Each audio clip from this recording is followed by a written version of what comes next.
కీర్తనల గ్రంథము 20వ అధ్యాయము. ఆపత్కాలమందు యెహోవా నీకు ఉత్తరమిచ్చునుగాక. యాకోబు దేవుని నామము నిన్ను ఉద్ధరించునుగాక. పరిశుద్ధ స్థలములో నుండి ఆయన నీకు సహాయము చేయునుగాక. సీయోనులో నుండి నిన్ను ఆదుకొనుగాక. ఆయన నీ నైవేద్యములన్నిటినీ జ్ఞాపకము చేసుకొనుగాక.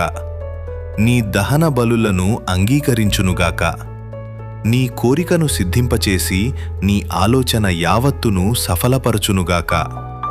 యెహోవా నీ రక్షణను బట్టి మేము జయోత్సాహము చేయుచున్నాము. మా దేవుని నామమును బట్టి మా ధ్వజము ఎత్తుచున్నాము. నీ ప్రార్థనలన్నీయు యెహోవా సఫలపరచునుగాక. యెహోవా తన అభిషిక్తుని రక్షించునని నాకు ఇప్పుడు తెలియును. రక్షణార్థమైన తన దక్షిణహస్త బలము చూపును. తన పరిశుద్ధాకాశములో నుండి అతనికి ఉత్తరమిచ్చును.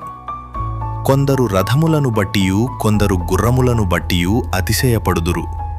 మనమైతే మన దేవుడైన యెహోవా నామమును బట్టి అతిశయపడుదము. వారు కృంగి నేలమీద పడియున్నారు. మనము లేచి చక్కగా నిలుచుచున్నాము.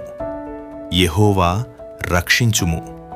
మేము మొరపెట్టునప్పుడు రాజు మాకు ఉత్తరమిచ్చునుగాక.